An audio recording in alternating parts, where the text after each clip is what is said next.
ওই কোচি সেনসেই, নোবারা কোথায় গেলে?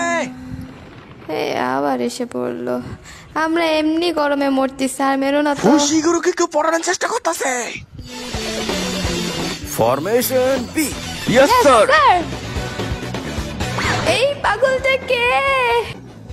এই মেয়েটাকে খুশি করো। তুমি ভুলে গেছো আমার সাথে কত আনন্দের দিনগুলো কাটিয়েছে। তুমি বলেছিলে আমার সাথে মজা করতে তোমার ভালো লাগে। কি ওইসব কথা কি তুমি ভুলে গেছো? বলো, কিছু বলো না। নোবারা, ইউজি, কি করছো? কথা ভুলে গেছো? তোমরা কি ওর থেকে দূরে থাকতে পারো না? শিয়ালের দল। আমার ফুসিগুরু এখন আমার সাথে ভায়োলিন প্র্যাকটিস করতে যাবে। চলো ফুসিগুরু, তোমাকে আজকে টুইঙ্কেল টুইঙ্কেল লিটল স্টার বাজাতে শেখাবো। এদের কথায় কান দেবেন না। স্টেশন সোজা গিয়ে বামে। অনেক অনেক ধন্যবাদ। ও এবার তোমরা বলো, এইসব কি করছো? আর উত্তর দেন মিয়া। ওরে মারি।